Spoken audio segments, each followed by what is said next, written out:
Sportsnet Lakers, brought to you by Mercury Insurance. Chris McGee, Danny Green, Big Game James Worthy, Allie and Mike Trudell down at the arena. How we doing? Great, man. You? I haven't seen you in a while. It's been a little while. We missed you last time. It was just you us two. and Allie. You just been traveling, you know, got to go all over Vail. Got a one-day trip with the Lakers to Vail. Skiing across the slope with Robert Ory. I did not get to ski. I did not get to ski. I did have Sasha's wine, though, with Sasha and Rob. That was fun. Nice. All right, let's get into it. Over the last 5 games, you can really see the shift.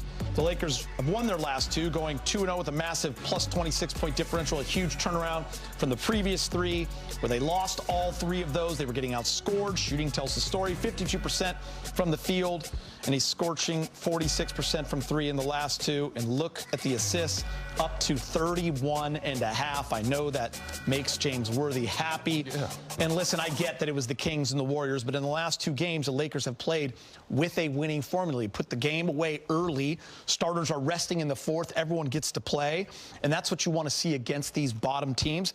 Now, the Pelicans, they're healthy. They're playing better, but they're the 3rd worst team in the Western Conference. How do the Lakers kind of keep that winning formula going, James? You know, it's a trap game. yeah, exactly.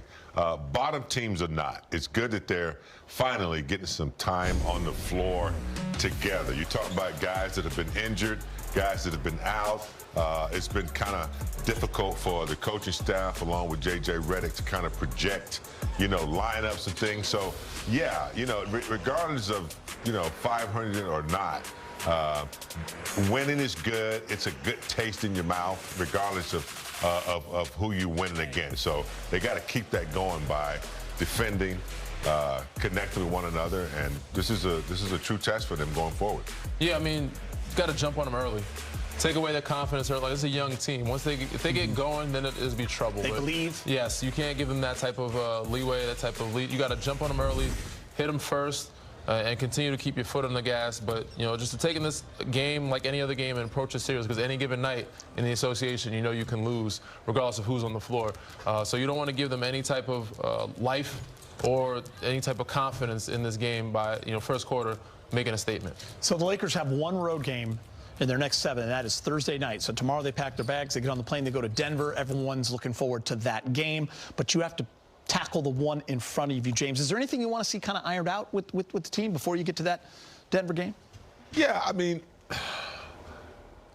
Danny just said it. I mean, you gotta verbalize to one another every now and then. The coach can't always do it. Yep. You know, I love Marcus Smart. I'm sure he's doing it. You know, that little bringing in right before everybody goes out, and just remind everybody what you have to do that night. They got to defend, Geeter. They can't give up offensive rebounds once they defend. They can't turn the ball over. You know, and they gotta make statements once they get a lead. They got to protect it, and that becomes the most vital thing for them, is protecting their lead and not, you know, getting behind so much that they have to use all their energy to come back. So, yeah, they gotta get serious now. This is a serious time of the season. What I'm hearing from the Hall of Famer is clean basketball. Exactly, and what I was going to say is the 31 assists is what stand out to me the most. Just moving the ball, having fun. You know, if you continue that trend, I'm not saying I've given up on their defense, but defensively, we know they're not going to be one of the greatest teams out there. They can tighten up and be better, but you got to use your offense to be your defense, and that's be efficient, score, take great shots so you can give your defense a chance to get back, be set. But if you continue to move the ball, have fun, you've seen guys throwing lobs, get out and running. But at 31 assists is unbelievable, obviously, because they shot better. But you can still move the ball and get good looks if you just, you know, keep it hopping around and still have fun with the game, if you just let everybody touch the ball. You guys are right, too. The defensive end is where it starts, and they have showed moments. They've shown games, James, and they have tightened it up as of late, so hopefully that trend No question. But Danny's right. The offense is what makes their defense hot. When everybody's touching the ball, they play better defense, no doubt. All right, for more, let's check in with Mike Trudell, joining us from downtown L.A. Michael. What's happening, guys? Look, this game a little bit trickier than it might look on paper, just based on New Orleans getting healthy. still waiting to hear for sure on Zion Williamson, but he warmed up. Usually that I assume against the Lakers, that means the guy's going to play. That's what it's been like all year.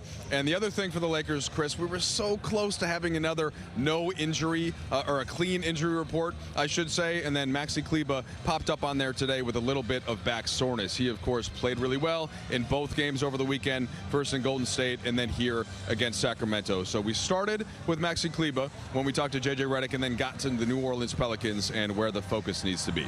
Here's the head coach. Yeah, he just started feeling it yesterday, actually, on the off day, and you know, not really any better today. He's going to go through his pregame stuff and try to give it a go. What have you seen from New Orleans, and as you kind of wait to see if Zion's going to play or not, but, you know, they've been better than their record lately and playing some pretty good basketball? Yeah, they've won, you know, they won 4 of their last 5. I think the big thing with them is, like, all their guys are just playing really aggressive right now. Saddiq Bey, obviously, you know, has had a really hot stretch here with Murphy being out.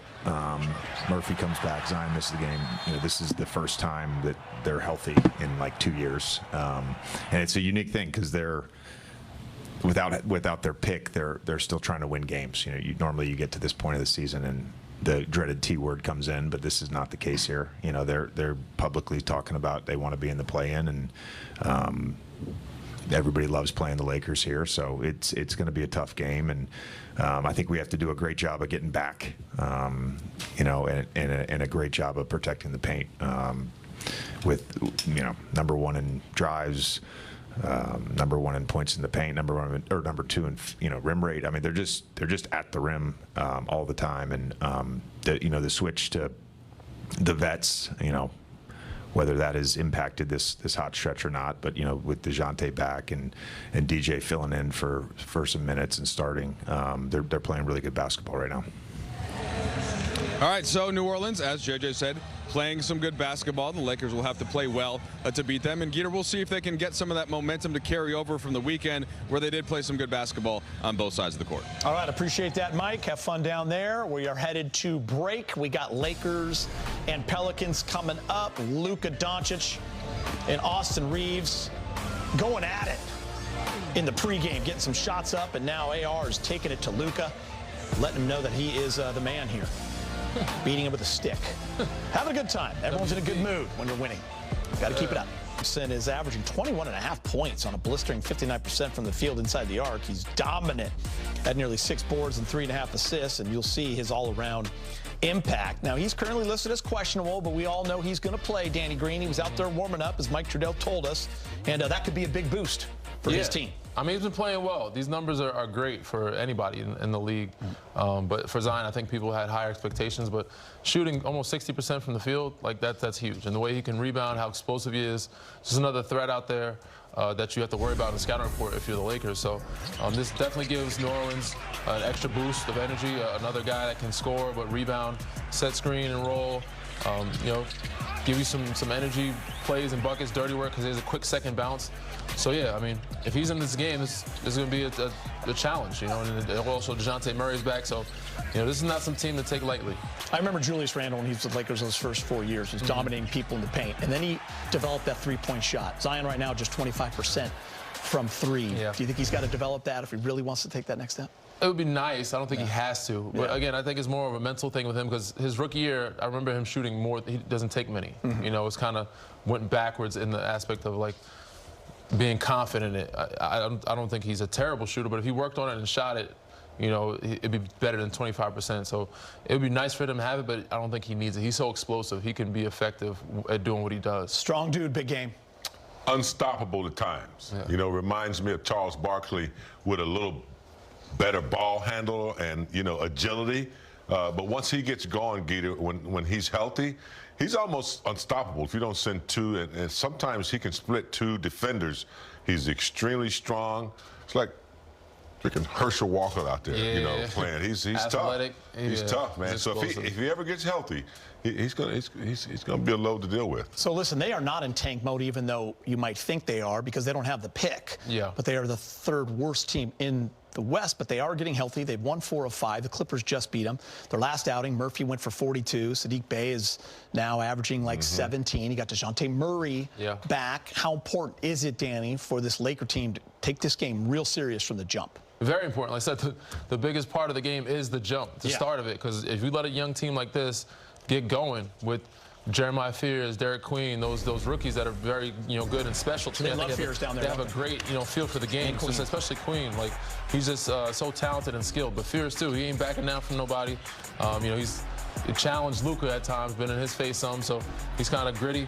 You let these guys get going and get a feel. And of course, with the threats of Trey Murphy and Zion and then DeJounte Murray, it'll be a troublesome game. So from the jump, you got to take this game serious. Again, like Big Game was saying, you got to huddle up. You got to let it be known what's at stake here and how serious, like what the plan is, the game plan is from start to finish.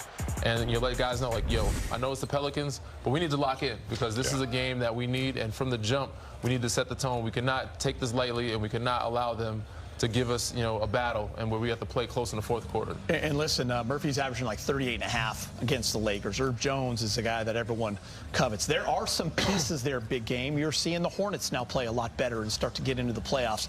Interesting to see if New Orleans can make something happen there. You got a lot of young talent, a lot of length. They believe, because they're not, they're not trying to like take it out. They're trying to get in the play-in and see if they can upset somebody. I mean, they have, players that can play.